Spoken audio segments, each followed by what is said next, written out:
And it came to pass. Tell somebody, say it came to pass.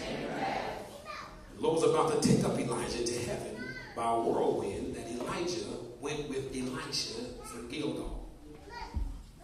And Elijah said to Elisha, stay here, please, for the Lord has sent me on to Bethel. But Elijah said, as the Lord lives, and as your soul lives, I will not leave you. So they went down to Bethel. Now the sons of the prophet who were at Bethel came to Elijah and said to him, do you know that the Lord will take him away, or take away your master from you today? And he said, yes, now keep silent. Elijah said to him, Elisha, stay here, please, for the Lord has sent me on to Jericho. But he said, as the Lord lives and your soul lives, I will not leave you. You see, something is happening with Elijah right now. See, I'm getting ahead of myself, but I'll repeat it again at the necessary point. If you want something from God, you're going to have to stick around. God ain't just blessing rogues anymore. You know what a rogue is? A rogue is something just bam, spontaneous, and just, they call them, when people surf, they call them a rogue shark, just wandering and just attack somebody. God ain't blessing that. God is strategically blessing people right now. Strategically blessing people, encouraging people, placing people where he wants them to be, strategically doing it. Can we say amen? Amen. Verse 5 says, now the sons of the prophet who were at Jericho came to Elijah and said to him, do you know that the Lord will take away your master from you today?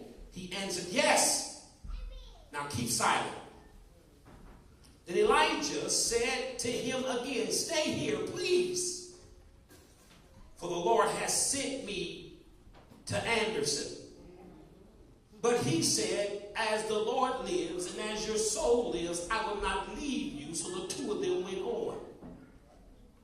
And 50 men of the sons of the prophet went and stood facing them at a distance, while the two of them stood by the Jordan. Now Elijah took his mantle, rolled it up, and struck the water, and it was divided this way and that. The two of them crossed over on dry ground. And so it was, when they had crossed over, that Elijah said to Elisha, because you qualify, you can now ask. I want this sink in your spirit. Some of y'all asking, but you ain't qualified. You're not qualified. You want God to do all this wonderful stuff, but you're not qualified. We have all these big dreams and goals of what we believe in God to do for us, but God said you're failing in your qualification. And he ain't talking about going to college and getting a PhD or MD or whatever. He ain't talking about that. He's talking about simply attaching yourself to an anointing and waiting for an impartation. Now I'm specifically talking to my leaders today. I hope y'all here with your ears and not your head. Listen carefully. I was supposed to have preached this 2 weeks ago, but God wouldn't let me preach it because it had not marinated enough in my spirit. And just this morning, he brought it back to me. So I want you to declare it to the people. If they want something from me, they must qualify. What may I do for you before I am taken away from you? Elijah said, please let a double portion of your spirit be upon me. Verse 10, so he said, you have asked a hard thing. Nevertheless, if you see me when I am taken from you, it shall be so for you. But if not, it shall not be so. Then it happened as they continued on and talked, that suddenly a chariot of fire appeared with horses of fire and separated the two of them. And Elijah went up by a whirlwind into heaven. And Elisha saw it. And he cried out, my father, the chariot of Israel and his horsemen. So he saw him no more. And he took hold of his clothes, of his own clothes, and tore them into two pieces. Verse 13 says, he also, oh my God, took up the mantle of Elijah that had fallen from him and went back and stood by the bank of the Jordan. For a brief few moments, I like to share with you from the title, Committed to Get It. Get it. The word commit means to pledge oneself, to bind oneself, to obligate oneself. To bind, to pledge oneself, to connect. Without commitment, there is no connection. Watch this. Without no connection, there is no consummation. All right. So you give birth to your own destiny when you connect and commit with your purpose in God. And see, God knows who to put you under for the time to help temper your attitude and your mindset. Right. And the more you act like you don't want to be there, the longer you got to stay in it until you get your stuff right. You think you're going to dip out this way, guys, and I done block all the exits. You got to go through this, baby. You got to submit yourself. You got to change your attitude. You got to change your perception. You got to change your disposition if you want to get out of this one with what I sent you there to get. And so now the Bible says that Elijah was getting ready. Elijah was getting ready to go to heaven. And he was with his protege, Elisha. So Elijah and Elisha have become inseparable because Elisha perceived that he wanted something from Elijah. So you can't look at the man and judge him by his actions or what he did or didn't do. You have to see the bigger picture, and the bigger picture is, man of God, is that anointing on their lives. See, some of y'all miss the anointing because you don't like what the people produce. I don't care what you producing. I want that anointing on your life. I don't care if you hung up on earrings and makeup. I don't care if you hung up on toes out of here. I don't care. I want that anointing to prophesy. I want that anointing to call those things not as though they were. I want that anointing to call down the glory of God. I want that anointing to lay hands on the sick and watch them recover. Tell somebody, say, I want that anointing. I want that anointing. Praise God. And so Elisha had enough spiritual perception to understand that Elijah was about to go. And what he also understood, God confirmed it with the other sons of the prophet. Let me tell you something. Just because people call themselves prophets don't mean they really hungry for God. See, some folk just satisfied with a title. Some folk just satisfied with a bishopric. Some folk just satisfied. I want somebody that say, keep the title, just give me the anointing. You ain't got to call me nothing, but just give it. I find somebody say, I want that anointing. I want it. And so now Elisha says, I'm getting ready to go down to Bethel. I like the word Bethel because it means house of bread. He said, I'm getting ready to go down to Bethel. Stay here until I come back. But Elisha said, I got to go with you, man, because I want something from you. And see, people don't follow the preacher like they used to. They got kids that got to be in school, and they got to get to bed. But I put my kids in jeopardy just to get an anointing. I keep them home from school just to get an anointing, because it will be that anointing that will destroy every yoke that's on my baby's life. Look at somebody and say, you better be ready to make the sacrifice.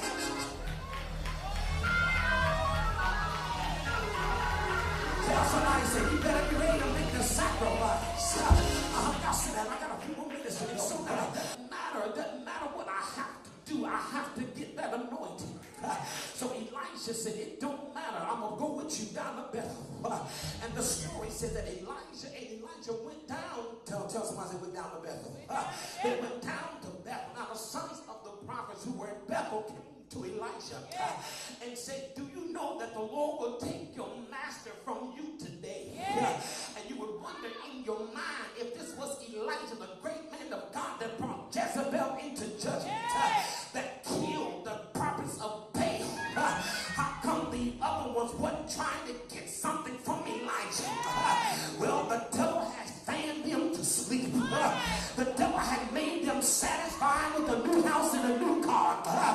But Elisha said, keep your house, keep your car. I got to have this anointing. Tell somebody, I gotta have it.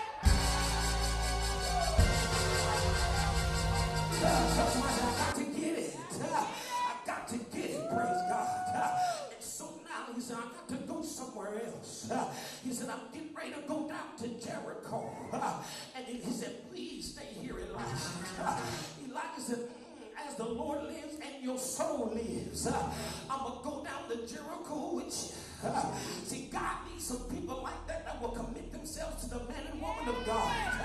If you got to go to Indianapolis, Pastor, I'm going to pack up my babies and I'm going to follow you down there. Ain't got much gas in my car, but I want that anointing that's all your life. I wish I had two anointed people who would go around and shake some hands and say, you're going to get it.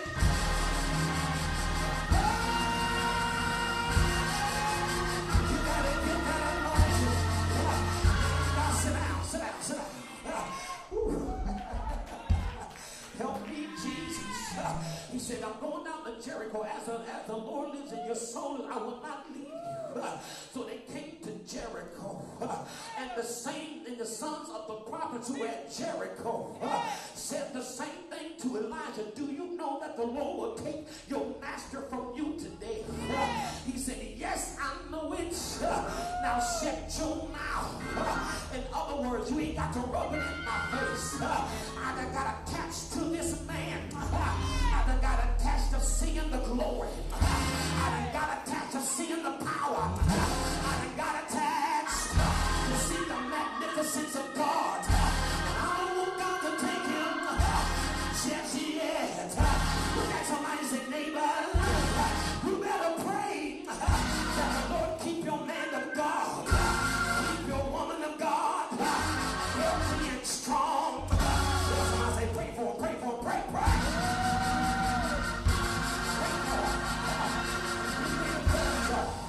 So he said, now he went down. The Bible says, he says, yes, now keep silent. Then Elisha said, stay here, boy, and I'm going to go down to Jordan. He said, but as the Lord lives and your soul lives, I will not leave you. So the two of them went down to Jordan. 50 men of the sons of the prophets, when they stood in his face, they looked at him from a distance, while the two of them were stood by the Jordan. Elijah took his mantle and he smote the Jordan, and the Jordan went this way and that way, and they crossed over on dry ground. I just heard the Lord say, Hannah, take your mantle and strike everything that's holding you back. Strike everything that's holding you down. Strike everything that's keeping you from crossing over. You got somebody say, neighbor, it's time to cross over. It's time to get out of loaded bar. Tell them it's time. Oh, it's time.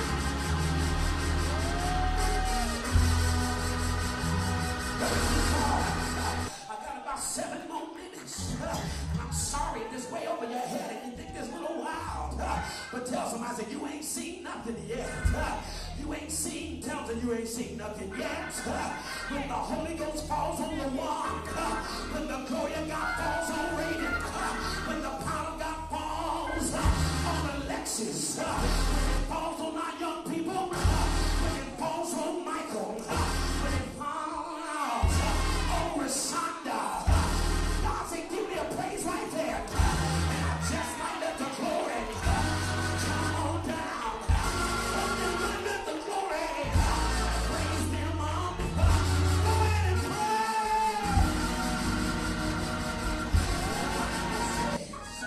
That crossed over dry ground. And for 7 y'all who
Elijah said to Elijah, ask me because you qualified.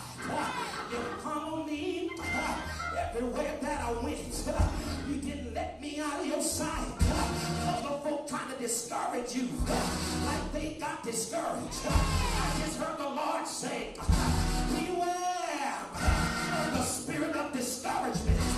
It'll try to tear you apart. It'll try to separate you from your man and woman of God.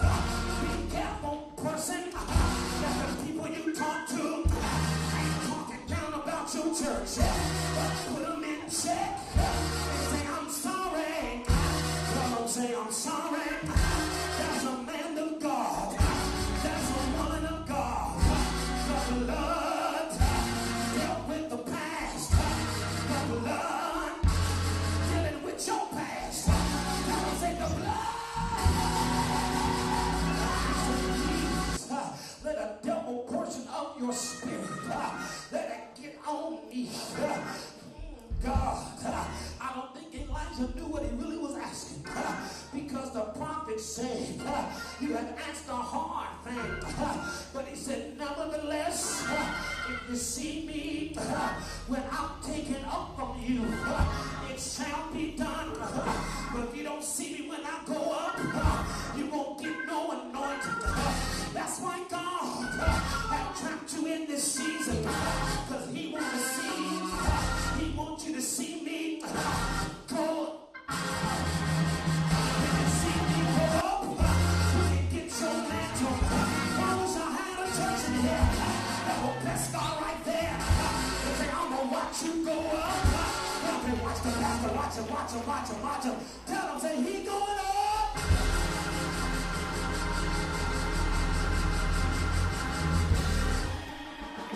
Tell somebody, say, if you see me, tell somebody, if you see me, when I'm going up, you can have my anointing, you can have my mantle, you can have what God is doing in my life.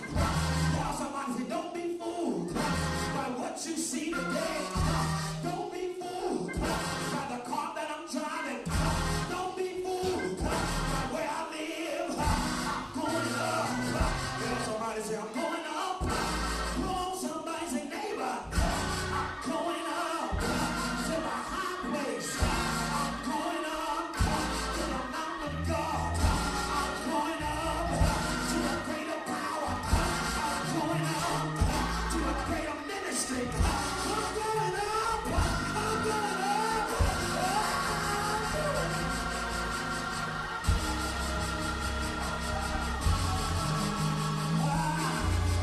I'm going up because God said, honey, Jesus already told you that greater work shall you do because I'm going back up. What you say, Jesus? The Bible says, he said they saw him elevating up back into heaven.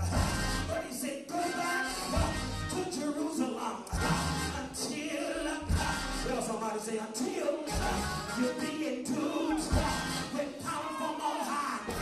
The devil portion is the Holy Ghost. The devil portion is the indwelling spirit of Elohim, the indwelling spirit of Jehovah Jireh, the indwelling spirit of Jehovah Maccabees, the indwelling spirit of the Rose of Sharon, the indwelling spirit of the wheel in the middle of the wheel, the indwelling spirit of the indwelling spirit of God, the Rose of Sharon, my balm in Gilead. Oh, my Redeemer is on the inside. My deliverer is on the inside.